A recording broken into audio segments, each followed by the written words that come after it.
దానికి తోడు ఒక విషయం చెప్పాలి అధ్యక్ష, జాతీయ పార్టీలని చెప్పుకునే పెద్ద పార్టీలు ఉన్నాయి అధ్యక్ష. ఎప్పుడో మనం చిన్నప్పుడు చూసిన పథకాలు ఇప్పటికీ అవే చెప్పుకుంటూ నడిపిస్తూ ఉన్నారు, కాలం గడిపిస్తూ ఉన్నారు అధ్యక్ష. వాళ్ళు చేసింది ఏం లేదు ఇప్పటిదాకా మనం చూస్తున్నాం. ఇప్పుడు మన రాష్ట్రం కరెక్ట్ 70 ఏళ్ళు పరిపాలించారు. ఏదన్నా నీళ్ళు ఇచ్చిరా, ఓ వైద్యం సరిగ్గా ఇచ్చిరా, ఓ కరెంట్ ఇచ్చిరా, ఒక ఆసరా పింఛన్లు ఇచ్చిరా? వాళ్ళు ఏం చేసిండ్రు అధ్యక్ష? మన సీఎం మన కేసీఆర్ పొలిటికల్ కాదే, ఈ సబ్జెక్ట్లో ఉంది, ఇది మందులది సబ్జెక్ట్లో ఉంది. రాజగోపాల్ అధ్యక్ష, మన సీఎం గత 7 సంవత్సరాలల్లో భారతదేశంలోనే ఒక చరిత్ర సృష్టించిండు తెలంగాణ రాష్ట్రంలో. ప్రతి ఒక్కరికి వైద్యం అందిస్తున్నాడు, బస్సు దవాఖానాలు తెరిచిండు, ప్రతి ఒక్కరికి కూడా అన్ని అందుబాటులో నీళ్లు, తాగునీరు కానీ సాగునీరు కానీ కరెంటు కానీ ఆసరా పింఛన్లు కానీ ప్రతి ఒక్కటి తీసుకొచ్చిన ఘనత మన సీఎం కేసీఆర్ గారిది అధ్యక్ష. నా రిక్వెస్ట్ అధ్యక్ష, సభాముఖంగా మీతోటి ఒక మెసేజ్ పంపించాలి భారతదేశం ప్రజలందరికీ కూడా. కేంద్ర ప్రభుత్వం విధానం అన్ని ప్రభుత్వ రంగ సంస్థల అధ్యక్ష వాళ్ళందరూ కూడా ప్రైవేట్ వరం చేస్తున్నారు, కార్మికులకు రోడ్డున పడేస్తున్నారు అధ్యక్ష వాళ్ళందరూ కూడా. ఇప్పుడు అవన్నీ కూడా కార్పొరేట్, అవన్నీ కూడా పబ్లిక్ సెక్టార్స్ కంపెనీలన్నీ కూడా బయటకు అమ్మేస్తే కార్మికులంతా రోడ్డున పడతారా లేదా అధ్యక్ష? కాబట్టి దయచేసి అందరి చూపు మన రాష్ట్రం వైపే ఉండొచ్చు బచ్చ. మనం ఎదుగుతుంటే ఓర్వలేకుండా పెద్దలు కూడా ఇదే వాళ్ళందరూ కూడా నా సవాల్ అధ్యక్ష. మన ప్రియతమ ముఖ్యమంత్రి గారిని ఒక్కసారి అధ్యక్ష ప్రైమ్ మినిస్టర్ చేయాలి అధ్యక్ష. ప్రతి గ్రామానికి, ప్రతి ఊరికి, ప్రతి స్టేట్కు, ప్రతి రాష్ట్రంలో కరెంటు కానీ నీళ్లు కానీ అన్నీ ఉన్నాయి అధ్యక్ష. మన సీఎం ఒక్కసారి పిఎం అయితే భారతదేశం చరిత్రని మారిపోతుంది అధ్యక్ష.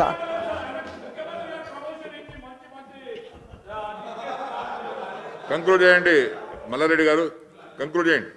ముగించే ముందు ఒక్క మాట అధ్యక్ష, ఈ శాఖ కోట్ల మంది కార్మికులు కాదు, ఉద్యోగులు కర్మాగారాలు క్షేమం కోరే శాఖ అధ్యక్ష. అయితే ఈ శాఖ పద్దు చాలా చిన్నది అధ్యక్ష. కాబట్టి మెంబర్స్ అందరూ కూడా సహకరించి పద్దును ఆమోదించాలని మీ ద్వారా కోరుతున్నారు.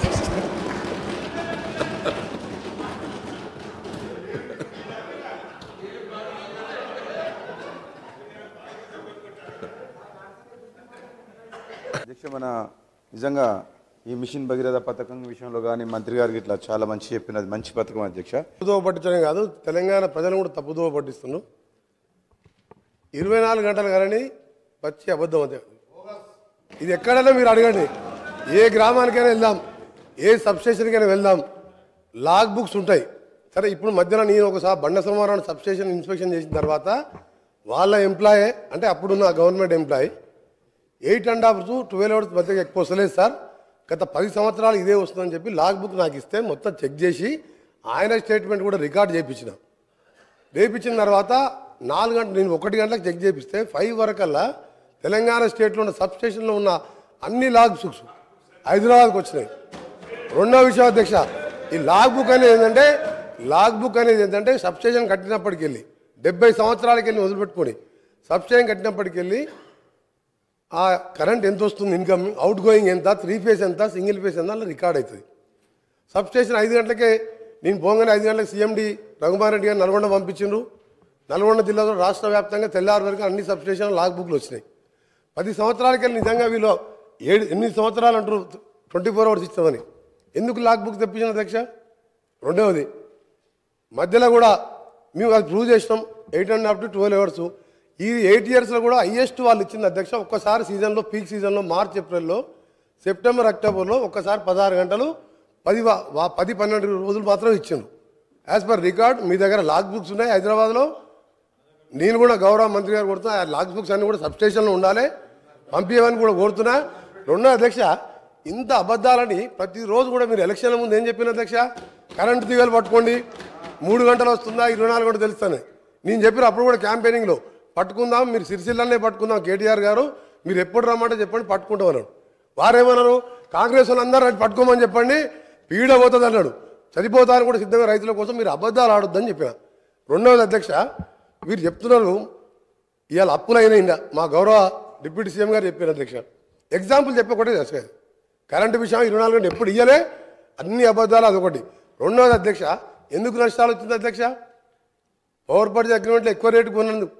రెండవది అధ్యక్ష, మా ఉదాహరణకు నల్గొండలో వీరు మంత్రిగా ఉండే ఎలక్ట్రిసిటీ మినిస్టర్గా వీరు చేసిన గత కార్యాలకు అధ్యక్ష 29,000 కోట్లతోని యాదాద్రి పవర్ ప్లాంటు 4,000 మెగావాట్తో స్టార్ట్ చేసిన అధ్యక్ష. 9 సంవత్సరాలు స్టార్ట్ అయ్యి 29,000 కోట్లతోని పిఎఫ్సి వాళ్ళు 16,000 కోట్లు ఇచ్చిన అధ్యక్ష.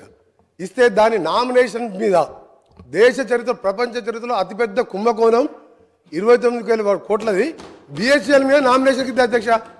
బిహెచ్ఎల్ నామినేషన్ ఇచ్చిన తర్వాత అదే దాని మీద నేను జార్ఖండ్ జెన్కోలో టెండర్ అయితే అక్కడికి వెళ్ళి డాక్యుమెంట్ తెచ్చి అధ్యక్ష తెప్పిస్తే వారికి మనకు ఎంత వ్యత్యాసం ఉందంటే 6,000 కోట్లు డిఫరెన్స్ ఉన్నాయి అధ్యక్ష. జెన్కో కూడా టెండర్ పిలవాలి, బిహెచ్ఎల్ కూడా పార్టిసిపేట్ చేసింది అక్కడ జార్ఖండ్లో. అప్పుడు అడిగిన అసెంబ్లీలో ఉండి అడిగినది, అడిగితే దాన్ని మాట్లాడలే. దాంట్లో పెద్ద స్కామ్ జరిగింది.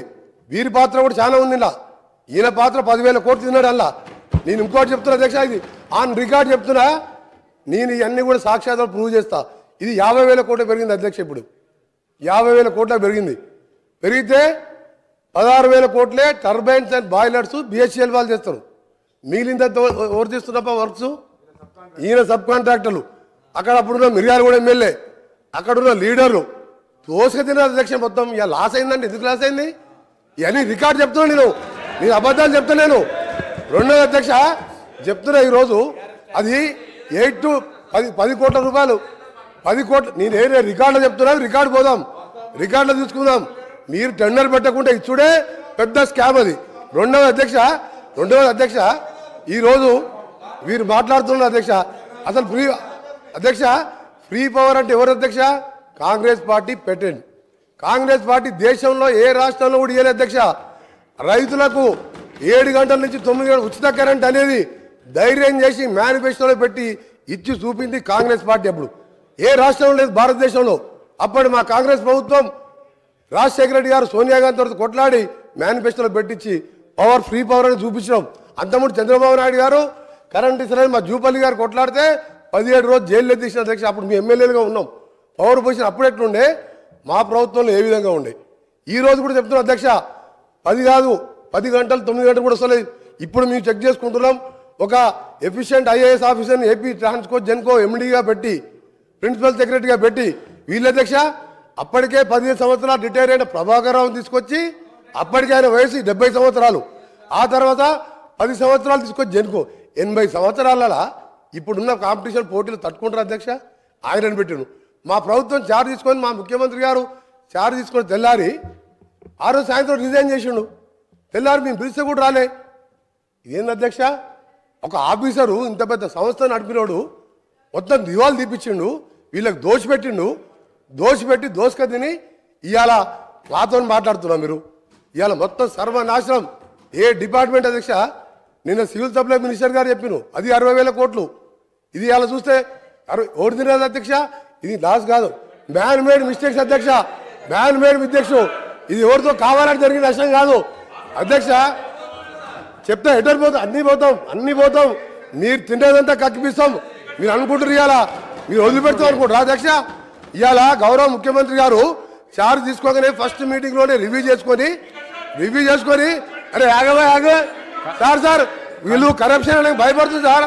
ప్రతి కరప్షన్ అంటే భయపడుతుండ్రు ప్రతి విషయంలో సార్. ఒకరి విషయం సార్ చాలా ఇంపార్టెంట్ సబ్జెక్ట్ సార్. వీళ్ళు ఏంటంటే దొంగలు అది కాదు సార్, దొంగలు అనగానే భుజాలు తడుకుంటారు సార్ వీళ్ళు. సార్ ఇంపార్టెంట్ సార్ ఇది. తెలంగాణ రాష్ట్ర రైతులకు సంబంధించింది. రాష్ట్ర రైతులని గౌరవ సభ్యుడు ఈరోజు సభ్యులని సభని తప్పుదో పట్టిస్తున్నారు కాబట్టి చెప్తున్నా. మీరు ఒకటే చెప్తున్నా సార్, ఈ రోజు ఒకటే చెప్తున్నా, నువ్వు 10-12 గంటలు ఎక్కువ ఇవ్వలేదు. మేము త్వరలో నేను ఒకటే చెప్పలేదు సార్. మీరు ఇవాళ ఒకటే మీరు మాట్లాడకండి. నేను స్పీకర్ గారితో మాట్లాడుతున్నా సార్. ఒకటే సార్ కన్క్లూడ్ చేస్తున్నా సార్. నేను ఒకటే చెప్తున్నా సార్, మీరు 24 గంటలు 20 మభ్య పెట్టింది సార్. 9 గంటలు ఎక్కువ లేదు. మేము ఒకటే చెప్తున్నాం సార్. ఈ రోజు మీరు చెప్పిన మాటలన్నీ కూడా పూర్తిగా రికార్డులకి వెళ్తుంది సార్. ఆయన ఎప్పుడు అంటే 24 గంటలు నిన్నాడు. లాగ్ బుక్ పంపించాలి సార్. ఇప్పుడు లాగ్ బుక్స్ లో ఉన్నాయి కదా, భయపడి లాగ్ బుక్ ఎందుకు తెప్పించు? దీని మీద వాళ్ళు మాట్లాడమని చెప్పాడు సార్. ఇవాళ జగదీష్ రెడ్డి గారు గౌరవ సభ్యులు వాళ్ళ అప్పుడు ఎమ్మెల్యేలు తిన్నదంతా కూడా తప్పకుండా ఎంక్వైరీ చేపిస్తాం. ఎంక్వైరీ చేయాలని మా ముఖ్యమంత్రి గారు కోరుతాం. 20,000 కోట్ల స్కామ్ సార్ అది. Thank you sir. Jagadishwar Reddy గారు. అధ్యక్ష మొదటగా నేను తమరి కోరుతా ఉన్నా, తమరి ద్వారా సభలు కోరుతా ఉన్నా, ఇప్పుడు వారు మాట్లాడిన మాట ప్రతి మాట విషయంలో ఎట్టి పరిస్థితుల్లో కూడా సిట్టింగ్ జడ్జితో విచారణ చేయిస్తారా, కమిషన్ వేసి విచారణ చేయిస్తారా, వెంటనే విచారణకు ఆదేశించాలని చెప్పి నేను సభను కోరుతా ఉన్నా అధ్యక్ష. తమరి ద్వారా వెంటనే వారు చేసిన ప్రతి ఆరోపణ పైన సిట్టింగ్ జడ్జితోనా కమిషన్తోనా ప్రభుత్వం యొక్క విజ్ఞతకు వదిలేస్తా ఉన్నా. ప్రతి దానిపైన కూడా వెంటనే విచారణ ప్రారంభించాలి. అయితే దాంట్లో దోషులు ఎవరో దొరికితే వాళ్ళని శిక్ష వేయాలి, లేదా ఆధారాలు లేకుండా అసంబద్ధమైన ఆరోపణలు చేసిన వారికి శిక్ష పడాలి. తప్పకుండా ఇది తేలాలని చెప్పి నేను విజ్ఞప్తి చేస్తా ఉన్నా అధ్యక్ష. సభ ద్వారా ప్రజానీకాన్ని కూడా విజ్ఞప్తి చేస్తా ఉన్నా.